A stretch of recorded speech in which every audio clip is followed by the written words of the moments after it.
मी एवढंच विनंती करेन की आता धर्माचं राजकारण सुरू झालेलं आहे. पवार साहेबांनी सर्व धर्म समभावपणाने काम केलं. छत्रपती शिवाजी महाराज, शाहू फुले आंबेडकरांचा विचार घेऊन महाराष्ट्रामध्ये राजकारण केलेलं आहे. आता धर्माधर्माची तेढ निर्माण केली जाते. आमचा पक्ष आणि आमचा नेता कसा आहे याचा जर विचार द्यायचा असेल तर आता आमच्या ह्या 7 मावळ्यावर ही जबाबदारी आहे.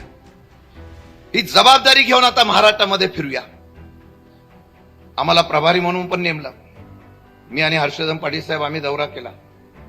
कोल्हापूर बाकी आहे, पाटील आणि पवार आहेत, पण चांगला प्रतिसाद होता. आम्हाला शंका वाटायची गेल्यानंतर कार्यकर्ते भेटतील का नाही, पण बघितलं नेते गेले पण कार्यकर्ता तिथे आहे तिथेच आहे. हीच उर्मी, ही लढाई आहे. आणि ही लढाई करायची असेल तर सेनापती कोणी असू द्यावं, सैन्य मजबूत असावं लागतं. आणि ते सैन्य जर मजबूत असेल तर इतिहास घडतो.